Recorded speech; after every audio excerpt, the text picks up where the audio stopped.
Hello there everyone, welcome to the Roy Fit channel. I am Royston. Today you're joining me for part 3 of our Bones, Joints and Anatomical Planes playlist. Today this is part 3 and we will be discussing anatomical planes and joint actions. Now we'll be going into what exactly anatomical planes are, the 3 anatomical planes, other accepted directional terms, also the joint actions / the movements around the body and their specific names. So let's dive into it. So what is an anatomical plane? When the human body is examined or explained, it is split up into sections. Now, depending on the plane, there is a variety of names used to split up these sections. But there are 3 main ones and 12 other accepted terms. Referring to these anatomical planes in medical practices or fitness purposes helps clarify the terminology used when discussing body parts, muscle actions and joint actions. Now we're going to discuss what the 3 anatomical planes are. So the first of our 3 anatomical planes is the front / coronal plane. So basically what this plane does is it splits the front half of your body from the back half of your body, also known as the anterior, which is your front, and the posterior, which you've probably heard before, which is your back. So any movement that goes out to the side of the body, also known as abduction or adduction, is in this plane. So this is moving your arms out to the side like this. Now a few exercises that occur in this plane are the lateral raises, the side leans or bends, or the hip abductions and adductions. Secondly, we have the sagittal plane. So this is the plane that separates the left from the right side of the body. When a split is made completely down the center of a person's body, it's known as the median sagittal plane. So any movement that brings a body part in front or behind of the body, or as I've got written down there, swinging your arms and legs back and forth. A couple of movements that take place in this plane are known as flexion and extension. And a few exercises that occur are bicep curl, leg extension and front raise. As you can see here by this diagram, this is the sagittal plane.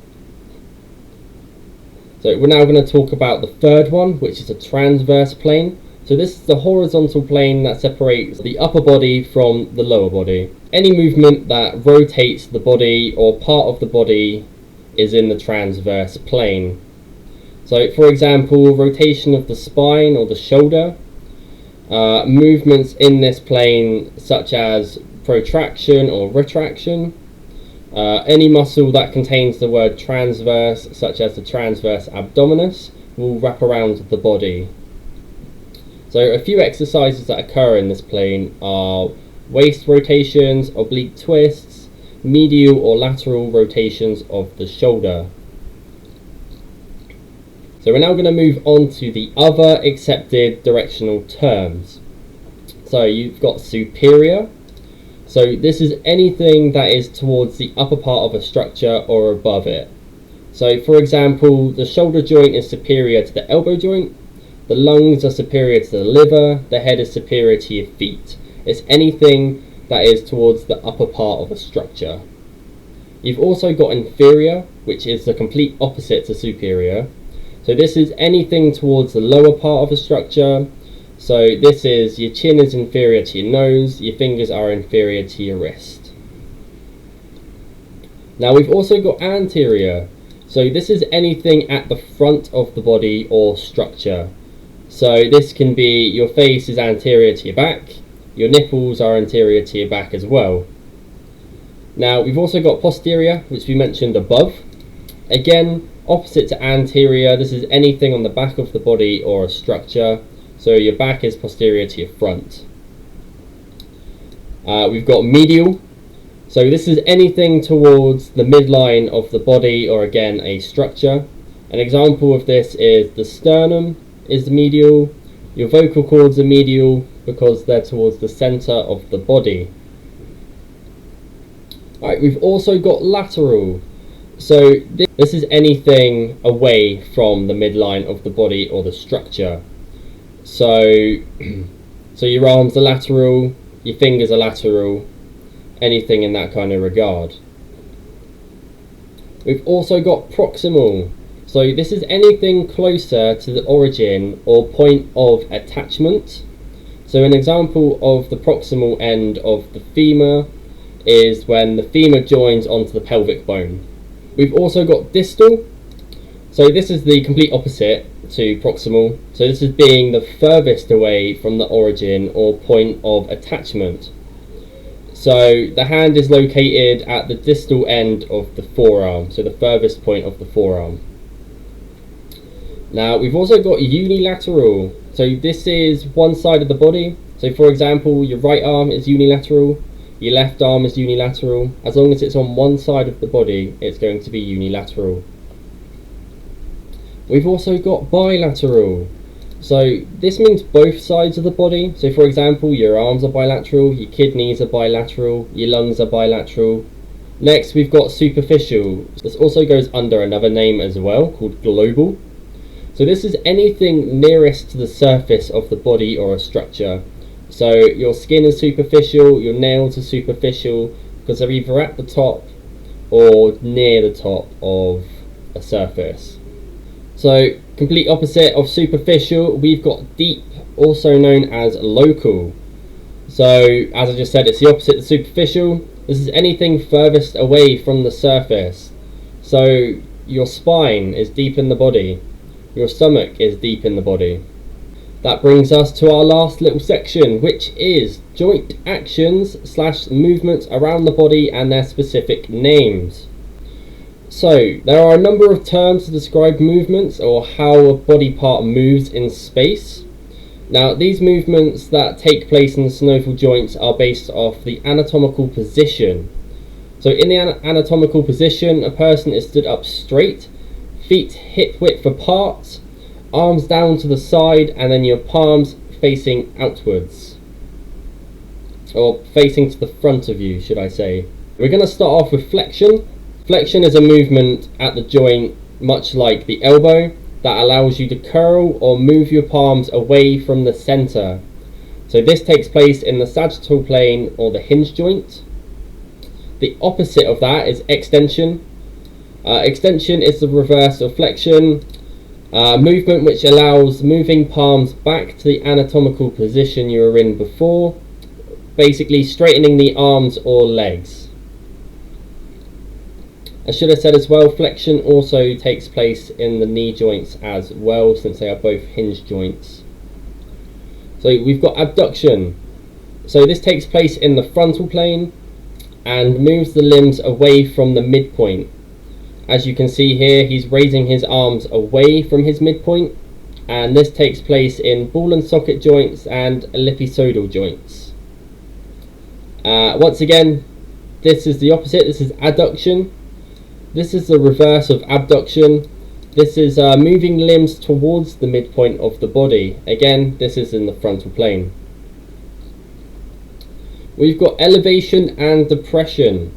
So elevation means lifting the body part upwards in the frontal plane. Depression means pushing a body part downwards in the frontal plane. So shrugging your shoulders up and down is an example of this. We've also got protraction and retraction. These are the gliding movements in the forwards and backwards actions in the transverse planes. Retraction is moving the shoulders backwards. Protraction is moving the shoulders forwards. Next, we've got horizontal flexion. So this movement takes place in the transverse plane and is the movement best seen in the shoulder joint or the ball and socket joint, where the arm is then moved across the body. Now, horizontal extension is the complete opposite. Much like horizontal flexion, horizontal extension is best seen in the shoulder joint, again, ball and socket, and is the movement that moves the arm away from the midpoint. We've also got lateral flexion. So this occurs when bending the spine to the side, and again also happens in the frontal plane. So this is this, bending your spine to the side. Now, lateral extension, this is the complete opposite. This is straightening of the spine from that bend position. We've also got circumduction. Now, some people get this confused with rotation. It's a movement in a conical shape or making a circular motion with your limbs. Again, this only takes place in a ball and socket joint. As you can see here, he's moving his arm in a circular motion like this. Next, we've got rotation. So, rotation is defined as turning a bone around its long axis. This takes place in a transverse plane. Turning the neck is a rotation around the pivot joint, or turning the leg at its ball and socket joint. So at the leg, this is actually called an internal and medial rotation, as you can see by the picture here. This can also occur at the shoulder joint as well, but is known as external and lateral rotation, as you can see by the diagram here. Next, we've got pronation and supination. So this term relates to one movement only, and that is the twisting motion of the wrist and forearm. A lot of people, again, they think this is a rotation movement, but in fact it is not. This is changing the palm from being upwards to downwards. Again, this takes place in the transverse plane and is only made possible because of the positioning of the radius and the ulna. We've also got plantar flexion and dorsiflexion. This movement only occurs in the feet and wrist. So at a ellipsoidal joint and a halochoral joint, or the ankle joint. So this is the action of doing this with your wrist, pointing it up or pointing it down, and then doing the exact same thing with your toes. So when they're lifted upwards, it's called dorsiflexion. When it's downwards, it's plantar flexion.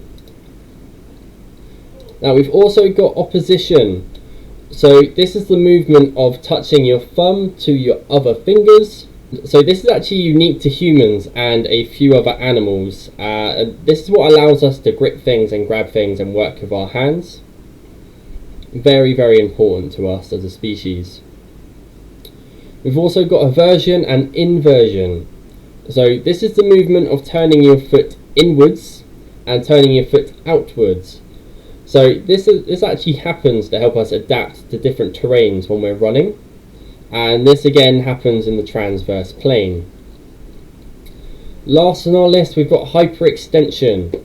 So this extension is basically anything beyond the anatomical plane or overextending a joint.